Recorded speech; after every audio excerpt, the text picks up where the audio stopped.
Right now, millions of Australians are making a financial decision that could be robbing them of becoming millionaires.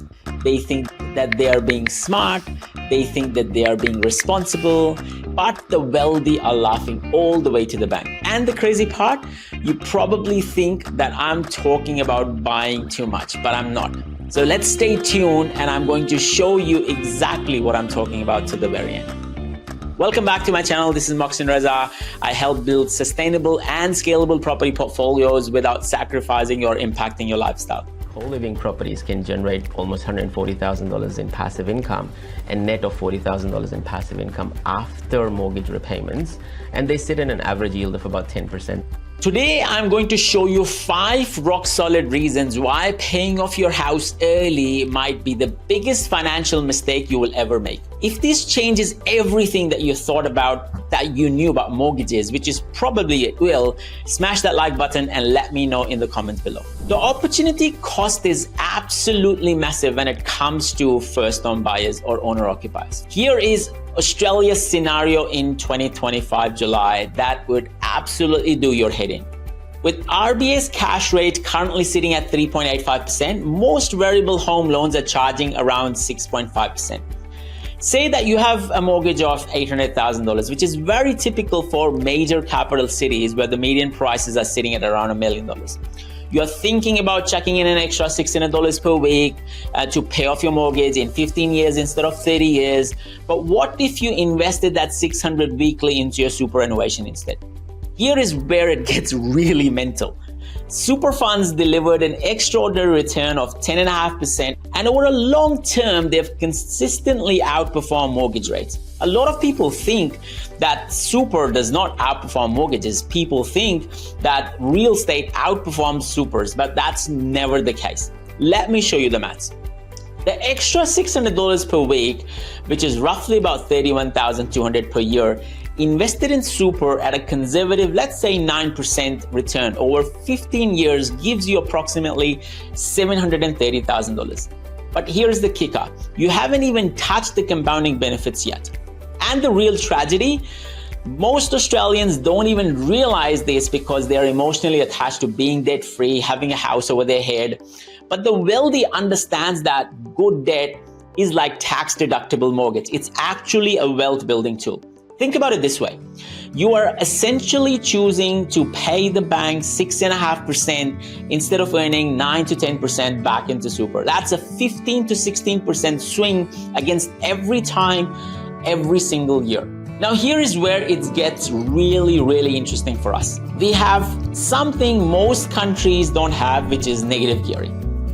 If you're paying off your home early, you're potentially missing out on massive tax advantages that are attached to it. Negative gearing allows investors to deduct rental property expenses, including loan interest, maintenance, depreciation, from their taxable income. But here is what most people do not understand about this particular principle that can work over your primary residence too if you use your equity strategically. Here is a real scenario. Let's understand this with an example. If you have an investment property that costs you, let's say $25,000 annually in interest and expenses, but generates about $20,000 in rent, you have $5,000 worth of a loss. But that loss can be offset against your salary. So let's say if you're earning $90,000 per year, your investment property loses $5,000 annually. The negative gearing helps you pay the tax only on $85,000. At a 32.5% tax bracket, that saves you roughly about $1,625 per year. Plus, your investment property is likely appreciating in value. KPMG predicts house prices to rise by 3.3% on average in 2025. Now, the person who has paid off their house early, they get zero tax benefits, zero leverage, zero wealth multiplication, zero compounding. They are essentially trading potential wealth creation with this just farm-wuzzy feeling of them being debt-free. The important thing here is the liquidity, the safety factor, which is liquidity is the king. When you pay extra money into your mortgage, where does this money go? It disappears into limbo, it disappears into this house equity. But when you need it urgently back, guess what happens? You are at the mercy of these big banks that can turn around and say no to you. Your house equity isn't safe. It's trapped And in tough times, the bank owns your house more than you do, regardless of how much you've paid it down. In Australia's volatile job market, cash flow is the king. It's not the cash that is the king. Inflation is your mate when you owe money.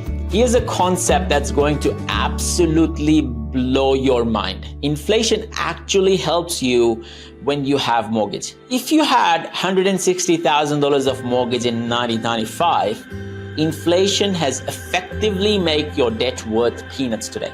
Your mortgage payment might have been $1,400 per month in 1995. In today's purchasing power, that's more like paying $600 or $700 per month. Effectively, inflation has halved your real mortgage burden. But when you pay off your mortgage early, you're giving up this incredible advantage. You are paying today's expensive dollars to eliminate tomorrow's cheap debt. It's financial madness when you really think about it. Smart investors understand this. They borrow money at today's rates, knowing that in 20 years, these repayments will feel like pocket change. Meanwhile, the assets they bought with borrowed money have grown with inflation or hopefully exceeding it. This is why the wealthy Australian families, your packages, your property moguls, your old money families, your family offices, they maintain mortgages for decades. They're not stupid. They understand it. Lock in today's rates on a long-term mortgage and let inflation erode the real cost over time. Finally, let's talk about the biggest irony in personal finance. Everyone talks about compound interest rate, which is the eighth wonder of the world, right?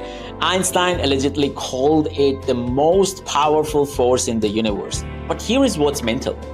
Most Australians understand compound interest rate works for them in investments, but they forget that it works against them with debt in a way that's actually beneficial. But wait, that's not the contradiction I'm talking about. The real contradiction is by paying off your mortgage early, you're actually choosing simple interest over compound interest.